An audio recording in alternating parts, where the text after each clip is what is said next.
గురుజాల నుంచి మహేష్ నిలబడతా ఉన్నాడు.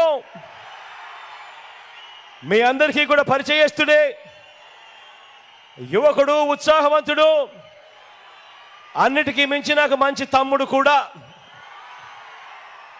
మీ అందరి చల్లని దీవెనలు మహేష్ పై ఉంచవలసిందిగా సవినయంగా ప్రార్థిస్తా ఉన్నాను.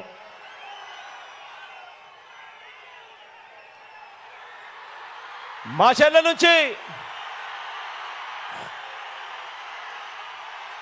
రామకృష్ణ నిలబడతా ఉన్నాడు. సౌమ్యుడు, నా స్నేహితుడు, మీ అందరికీ మంచి చేసే విషయంలో ఎప్పుడు కూడా ముందే ఉంటాడు, వెనకలుండడు. మీ చల్లని దీవెనలు, ఆశీస్సులు రామకృష్ణుడిపై కూడా ఉంచవలసిందిగా సవినయంగా ప్రార్థిస్తా ఉన్నాను.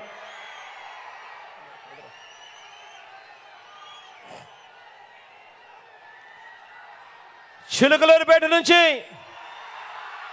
మనోహర్ నిలబడతా ఉన్నాడు. మంచివాడు, యువకుడు, ఉత్సాహవంతుడు, నాకు తమ్ముడు. మీ అందరి చల్లని దీవెనలు, ఆశీస్సులు మనోహర్ పై ఉంచవలసిందిగా సవినయంగా ప్రార్థిస్తా ఉన్నాను.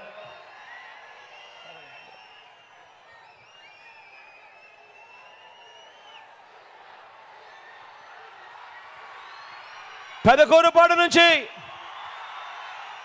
శంకర్రావు నిలబడతా ఉన్నాడు. నిజంగా మంచితనంలో ఎవరికైనా మంచి మార్కులు వేయాలి అని అంటే శంకర్రావు అన్నకు వేయాలి అని ఖచ్చితంగా నేను చెప్తా.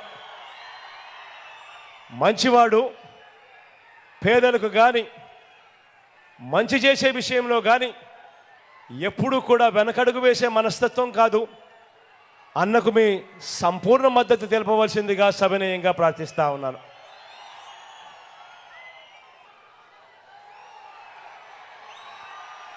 నర్సరావుపేట నుంచి సిరన్న నిలబడతా ఉన్నాడు. డాక్టర్గా మీ అందరికీ కూడా పరిచయస్తుడే, మంచివాడు, సౌమ్యుడు. సిరన్నకు మీ చల్లని దీవెనలు, ఆశీస్సులు ఎల్లప్పుడూ ఉంచవలసిందిగా సవినయంగా ప్రార్థిస్తా ఉన్నాను.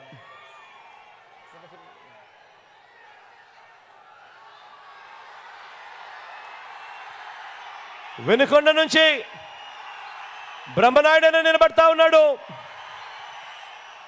నిజంగా మనిషిలో కల్ముషం లేనివాడు, ఎవరైనా వస్తే మాత్రం ఎప్పుడూ కూడా సహాయం చేయడంలో ముందడుగే ఉంటాడు. బ్రహ్మనాయుడు అన్న మంచివాడు, సౌమ్యుడు. మీ అందరి చల్లని దీవెనలు, ఆశీస్సులు అన్నపై ఉంచవలసిందిగా సవినయంగా ప్రార్థిస్తా ఉన్నాను.